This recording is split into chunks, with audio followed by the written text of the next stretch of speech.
I got into youth work when I was at a primary school, and a young boy, grade 3, 9 years of age, asked me if he could help me with some equipment, and I asked him to get the cricket stumps, and as he put up his arm, sleeve came down, I saw 3 dark marks, and I called him over.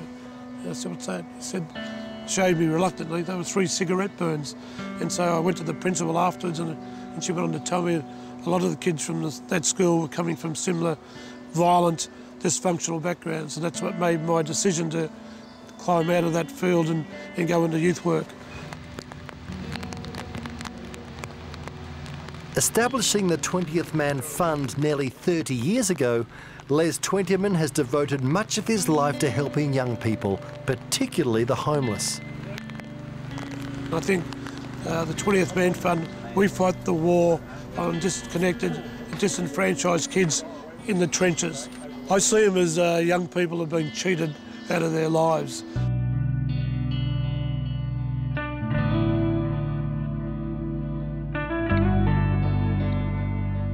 The reality of the streets started when I was about 17, 18, and I was pregnant at the time as well, so it was a lot harder for me than probably what it would be for most people.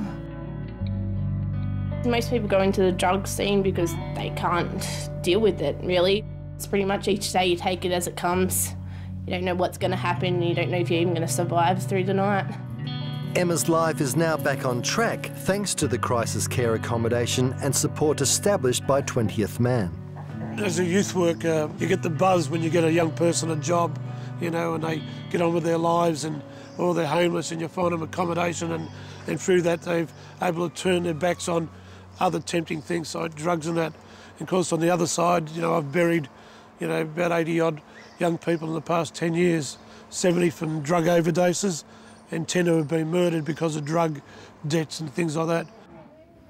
They're just a flock of people who have been given the short straw, and we just try to lengthen that straw.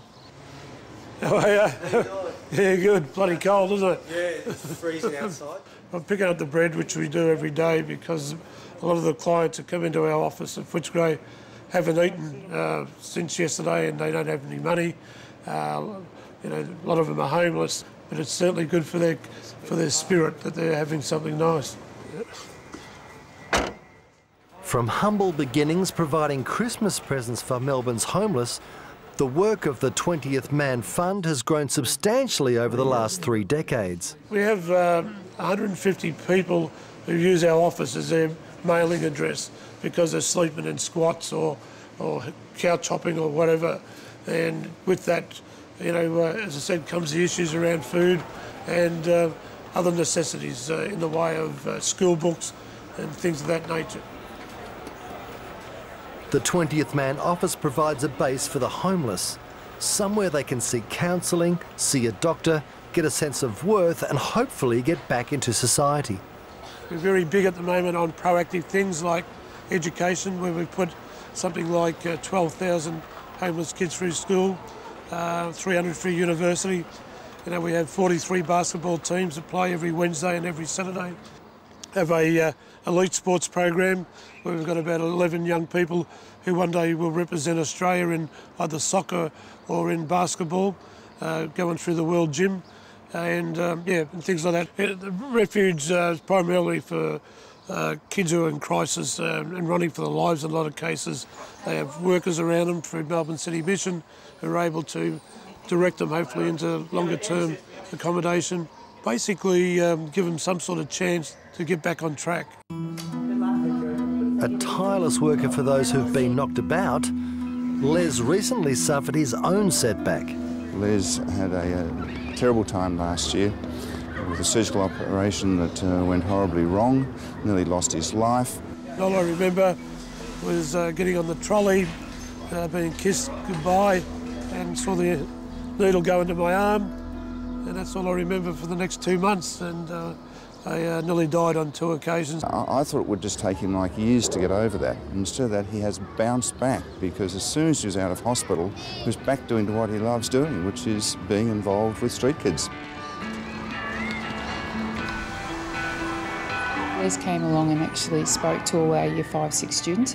They came away having a lot more broader knowledge of what our youth have gone through, and also, I suppose, from 20 years ago up until now, and so there is still a problem on our streets, and they really want to do something about that. We thank you for all your efforts in providing proactive programs around sport, recreation and drama, and taking a real interest in children. Thank you from the Sharkbait team.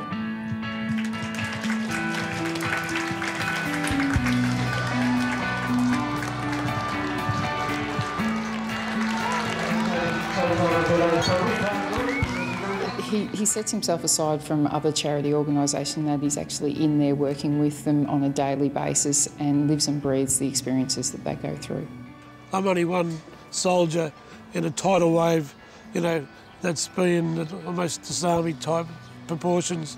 We really need to be accountable, because I think we're starting to lose a generation of our young people, you know, because of computers, because of poverty, because of polarisation. Les is one of those people, if you ask him to do something, he's always puts his hand up, and is totally driven by his passion for looking after street kids. We owe it to Les for all our hopes, all our dreams to come true, and they do end up coming true.